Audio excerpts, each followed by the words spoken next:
السلام عليكم ورحمة الله وبركاته. ازيكم جميعا؟ عاملين ايه؟ يا رب تكونوا جميعا بصحة وعافية وهنا. اليوم السبت طبعا انا قلت ان انا بعمل تنظيفات. اي شيء في التنظيفات او اي شيء تحبوا ان انتوا تسألوا عنه قولولي وانا هعمل فيديو عشانه ان شاء الله.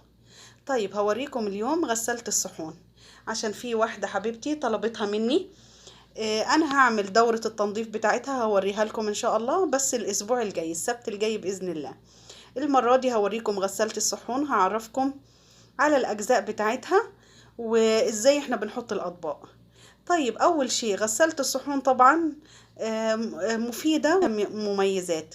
طبعا ليها ان هي بتعمل لك المية بتكون سخنة، عمرك ما هتوصلي من الحنفية لدرجة السخونة اللي انتي هتعمليها ولا ايدك هتتحملها. يعني اللي في ناس بيقولوا ان انا احب اشتريها بس مش متخوفة ان هي تشتريها ولا لا. لا، غسالة الصحون اصبحت ضرورية فعلا.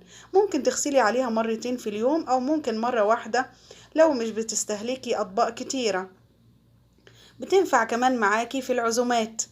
هتغسلي عليها قولي مرتين مثلا، فهتنفع كويس جدا بدل ما هتقفي وهتغسلي بنفسك. وزي ما قلتلك بتتحمل درجة حرارة عالية جدا، يعني بتطهر الأطباق وبتنضفها وبتعقمها كمان. طيب ايه اللي استخدمه في تنظيف الصحون او ايه اللي بستخدمه مع غسالة الصحون المسحوق؟ يعني انا بستخدم فانيش. في انواع كتيرة في السوق متوفرة، اللي بتحبي تستخدميه استخدميه، لكن انا متعودة على اللي هو فانيش، فعلا حلو. يعني اول شيء احنا شايفينه معانا اللي هو ملح الغسالة. ملح الغسالة ده بتجيبيه مرة واحدة بس، اوريهولكم في تنظيف ان شاء الله في تنظيف الغسالة. يعني ده مش بتجيبيه الا مرة واحدة بس، ممكن كل 6 شهور او كل سنة ان انت تعمليه. تاني حاجة معايا اللي هو ده مسحوق الغسيل نفسه، ده اللي بحطه في الدرج. هوريهولكم ان شاء الله وانا بحطه لغسيل الاطباق. ده في منه مسحوق او في منه كبسولات، الاتنين بيأدوا نفس الغرض والصحون بتبقى نظيفة وحلوة جدا. طيب التالت اللي معايا ده اسمه جل الاطباق او ملمع الصحون. ازاي بحط منه؟ برضو ليه مكان يعني مخصص، منه مرة واحدة بس، ممكن يقعد معاكي شهر. لمدة شهر مش بتحطي منه الا تاني. ليه؟ بيدي الصحون لمعان. وكل يعني مهندس الغسالة نفسها قال ان لازم تجيبوا ملمع الصحون، مش بس عشان يلمعها لي، كمان بيحافظ على الغسالة. المساحيق اللي انا بستخدمها وان شاء الله في دورة التنظيف بوريها لكم السبت الجاي ان شاء الله. يلا مع بعض نشوف ايه الاطباق اللي بتدخل غسالة الصحون. غسالة الاطباق بتكون عبارة عن ايه؟ عن درجين. درج بيكون هنا فوق العلوي والدرج اللي تحت السفلي. الدرج العلوي بحط فيه ايه؟ بحط فيه الاطباق الصغيرة وكل الكوبايات. كمان الدرج اللي تحت بحط فيه ايه؟ بحط فيه الاطباق الكبيرة، وممكن كمان ياخد لك حلل. ممكن تحطي الحلل فيها كلها، لو عندك مثلا 4 حلل بتشيل 4 حلل من تحت وتحطي اطباق او كوبايات. الاطباق زي كده صيني، سيراميك، اركوبال، بورسلين، كله هتاخده. هعمل ايه وانا على السفرة نفسها؟ همسح الطبق كده.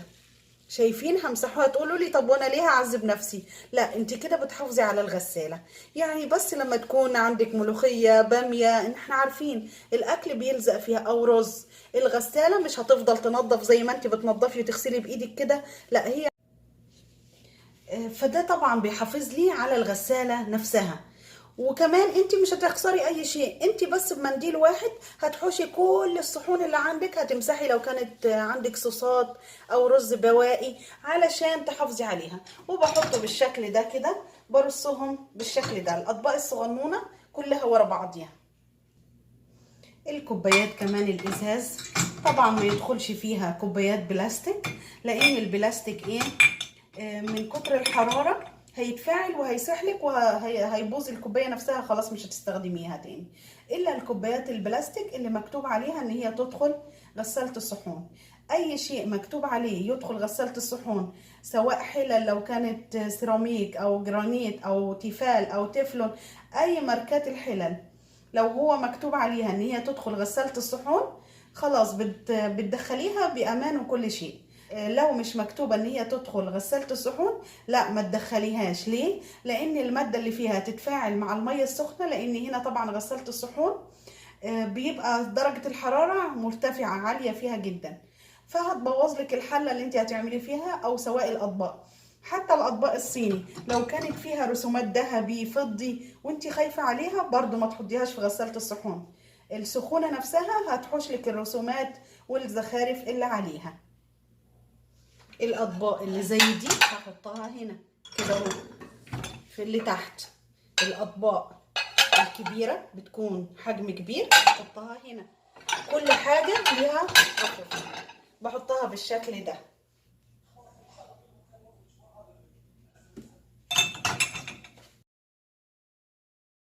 هنا مثلا زي الحله الستيل دي هتدخل غسالة الصحون، بحطها بالشكل ده كده علشان تتغسل معايا.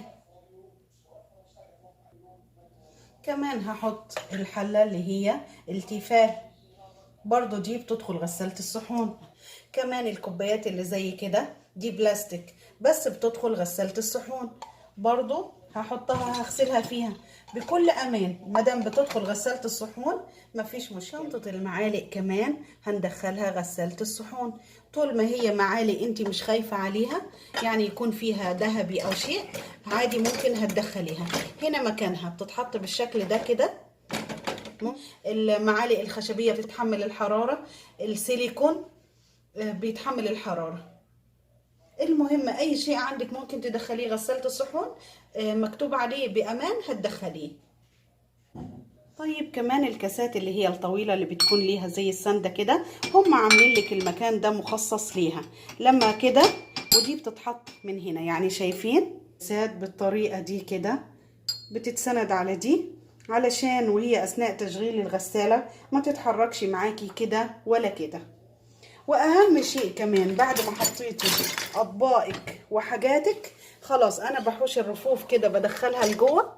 هعمل ايه؟ شايفين هنا معايا شنطة المعالق معلقة معايا من هنا، احطهم هنا بالشكل ده كده. لا اما هعمل ايه؟ هقلب الشنطة نفسها واحطها كده علشان تتماشى معايا، واعدلهم بالورب كده، اخليهم بالورب، واجيب المعالق الصغيرة هنا بالشكل ده كده. يعني هتكون معايا كده. طيب هي فيها زي الرشاش اللي من هنا ده، شايفين؟ مش عارفة هنا واضح عشان الضوء. شايفين هنا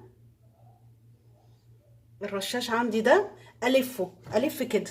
شايفين هو ما عملش خلاص شيء، ما خبطش في شيء، يبقى كده عندي غسالة الصحون تمام، مش هضطر ان انا هعمل شيء في الملابس. طيب هعمل ايه كمان؟ هحط المسحوق في الفتحة اللي عندي دي اللي هي بتطلع وتنزل، هحط فيها المسحوق بتاع الغسالة الفانيش، هستخدمه هنا كده. هملى الدرج ده. لو انت ما عندكيش اطباق كتيره يعني موسخه جامد، فهتحطي شويه بس نصها، وهتقفلي عليه. لازم يتقفل عليه كويس جدا، ما تسيبيهوش مفتوح، هو بيتفتح من هنا ليه زرار، انت ما تسيبيهوش مفتوح لان مش هتغسلك. طيب وهنا بحط الجل لسه مخلص، اللي هو جل تلميع الاطباق. هقفل عليها كده كده. الغساله خلاص معايا تمام، بقفل عليها وبشغلها. هقفلها بقى بكل امان وتسمعي الضغطه دي، وبعدين هدوس على ايه؟ على اللي هو زي غسالة الملابس اللي هي الطاقه دي اللي بتشغلها لي كده. الغساله هتشتغل معاكي. هتشتغل على كام؟ على ساعتين الا ربع. طيب انا عندي الاطباق مش وسخه جامد، يعني مش متسخه مره. هعمل ايه؟ انا هعملها نص دوره بس، فهدوس على اللي تحتيها كده. هتعمل لي ايه؟ نص ساعه، انا عايزاها نص ساعه. وهدوس على اللي هي زي ستارت اللي هتبدأ لي كده. هتعمل لك العلامات دي، هتبدأ معاها. شايفين كده؟ معناها الغسالة اشتغلت معايا. بعد نص ساعة بالظبط هتديلك صوت ان هي خلصت. بتسيبيها لما تعمل انهاء خالص، وبعد كده لازم بتفتحيها علشان تهوي الاطباق، وبتسيبيها تقريبا نص ساعة عشان تنشف لك كل الاطباق. بعد نص ساعة ان شاء الله بوريها لكم.